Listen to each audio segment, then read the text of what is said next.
Hi guys, welcome to Tharna's kitchen. இப்போ நம்ம புளி மிளகா வத்தல் எப்படி செய்யறதுன்னு பார்க்க போகிறோம்.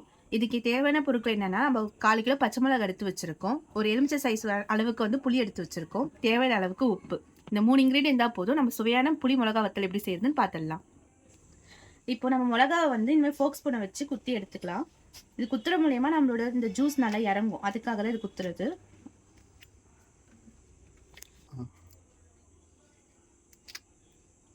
இந்த மாதிரி எல்லா மிளகாலையும் குத்தி எடுத்துக்கோங்க.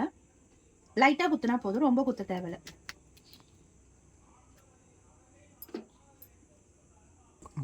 இப்போ நம்ம எல்லா மிளகாவையும் இந்த மாதிரி குத்தி எடுத்தாச்சு.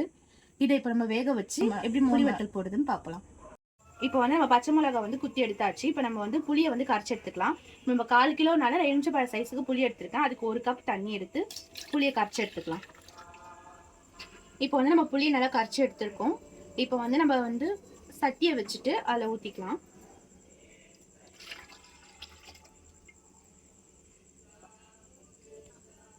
ஊற்றின பிறகு நம்ம குத்தி வச்சிருக்க பச்சை மிளகாய் வந்து இதில் ஆட் பண்ணிக்கலாம்.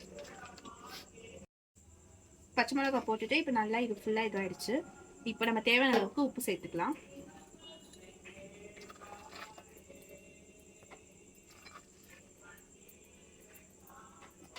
உப்பு சேர்த்துட்ட பிறகு நல்லா ஒரு வாட்டி கிண்டி எடுத்துக்கோங்க.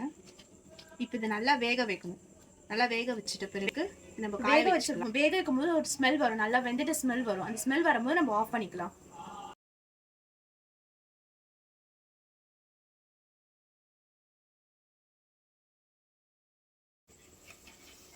இப்போ நம்ம இந்த ஸ்டேஜில் இருக்கும் போது நம்ம இறக்கிக்கலாம். இப்போ இதை வந்து நம்ம இறக்கிட்ட பிறகு நல்லா வெயில் அடிக்கும் போது நம்ம இதை வந்து காய வைக்கணும். காய வைக்கிறது வந்து நீங்கள் ஒரு 1 டே காய வச்சா போதும். 1 டே இல்லை 2 டே. நல்லா வெயில் அடிச்சுன்னா ஒரு 1 டே காய வைங்க. இல்லைனா ஒரு 2 டே 3 டே வந்து நல்லா வத்தல் மாதிரி இருக்கணும். இப்போ வந்து இதை வந்து நம்ம காய வச்சுக்கலாம். ஓகே, இப்போ சுவையான புளி மிளகா வத்தல் ரெடி ஆயிடுச்சு.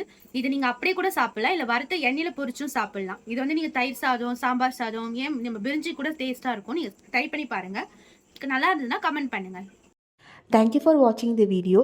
இந்த வீடியோ பிடிச்சிருந்ததுன்னா லைக் அண்ட் சப்ஸ்கிரைப் பண்ணுங்கள். மறக்காமல் பெல் ஐக்கானை கிளிக் பண்ணிக்கோங்க. அப்போ தான் நாங்கள் போடுற வீடியோஸ் உங்களுக்கு உடனே நோட்டிஃபிகேஷனாக காட்டும். தேங்க்யூ. Bye bye.